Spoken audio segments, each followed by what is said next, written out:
The saddest thing was, to my father as a writer, is the woman who had been doing his line editing, the woman who could actually read his handwriting, finally died, right? At the Viking, she was at Viking Press. And nobody else could read his handwriting.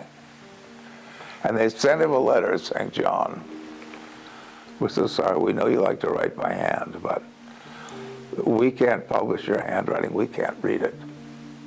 You either have to find somebody who can type it up for you, or you're going to have to get a typewriter. Well, this was a big drama in our house, big drama. And he went out and he bought himself one of those gigantic IBMs.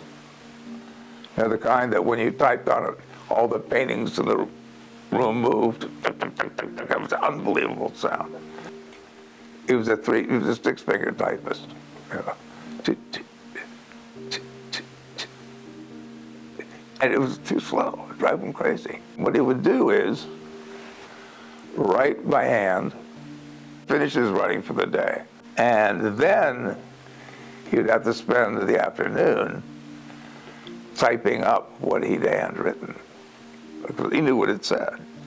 So when he went out and bought balls in every language. Remember, they had the ball, right? And he got balls in Finnish and balls in Russian, you know, just to see what they look like, you know. And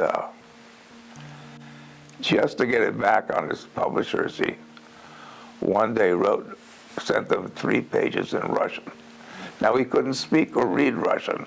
He just used the Russian ball and made all these letters in Russian, right? And shipped it off to them and said, how's this? And they said, you're kidding.